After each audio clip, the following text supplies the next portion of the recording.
The second elasticity decision that we are going to talk about is income elasticity of demand, YED इसको कहते हैं। और YED क्या show करती है, ये हम सीखने की कोशिश करते हैं। जब हम इनकम इलास्टिसिटी ऑफ डिमांड की बात करते हैं, YED की बात करते हैं, तो YED क्या है? Percentage change in quantity demanded, कि हमारी क्वांटिटी डिमांडेड कितने परसेंट चेंज होगी, divided by percentage change in the income of consumer, कि जब कंज्यूमर्स की इनकम बदलेगी तो उसके रिस्पॉन्स में हमारी जो क्वांटिटी है वो कितनी बदलेगी। ये क्यों जरूरी है इसको कैलकुलेट करना, क्यों जरूरी है इसको समझना? बिकॉज ये हमें कुछ प्रोडक्शन डिसीजंस में हेल्प करता है एज अ प्रोड्यूसर। देखिए, दुनिया में दो तरह की प्रोडक्ट्स होती हैं बच्चों।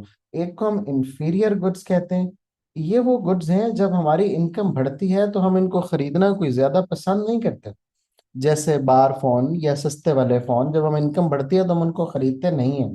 ठीक है, तो ये वो गुड्स हैं कि जब हमारी इनकम बढ़ेगी, वाई शोज इनकम बच्चों, जब हमारी इनकम बढ़ेगी तो हम इन प्रोडक्ट्स को कम खरीदेंगे, हमारी डिमांड इनके लिए रिड्यूस हो जाएगी।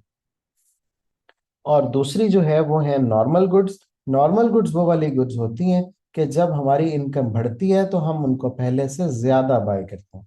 नॉर्मल गुड्स वाली गुड्स होती हैं कि जब हमारी इनकम इंक्रीज होती है तो हम उनको पहले से ज्यादा बाय करते हैं। इस इन गुड्स को हम क्या कहते हैं?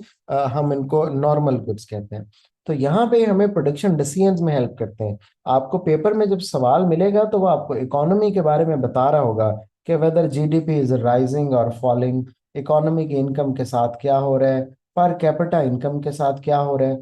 तो आप ये देखेंगे कि अगर पर कैपिटा इनकम जो है वो इंक्रीज कर रही है और आप इंफीरियर गुड्स बनाते थे तो आप उनको बनाना बंद कर दें, बल्कि उसके बजाय आप किस पे चले जाएं? नॉर्मल गुड्स पे चले जाएं। हाउएवर अगर यही कम हो रही है, आपकी जीडीपी कम हो रहा है, पर कैपिटा इनकम कम हो रहा है, तो फिर आप इंफीरियर गुड्स की तरफ मूव कर जाएं। तो ये जो गुड्स होती हैं ये भी इलास्टिक और इन इलास्टिक इन नेचर में होती हैं। इलास्टिक तब होगी जब answer of elasticity greater than one होगा, और इन इलास्टिक तब होगी जब लेस देन वन होगा। इलास्टिक अगर आपकी गुड्स है तो इसका मतलब है वो इनकम को ज्यादा रिस्पॉन्स करेंगी।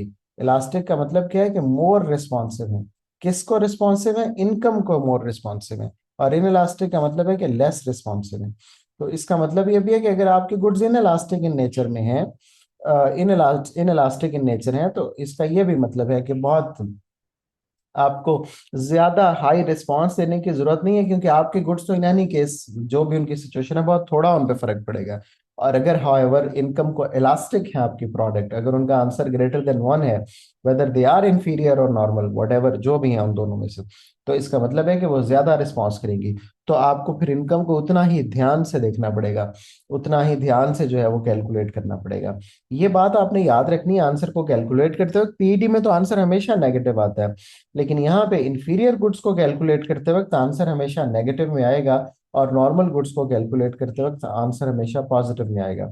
यानी इलास्टिक हो या in elastic, answer should be 0.9। तो 0.9 शो करता है ये नॉर्मल गुड है, 1.5 ये शो करता है ये नॉर्मल गुड है, और अगर यही आंसर है -0.5 तो ये शो करता है इंफीरियर गुड है, और यही आंसर आ जाए -1.5 तो ये शो करता है इंफीरियर गुड है।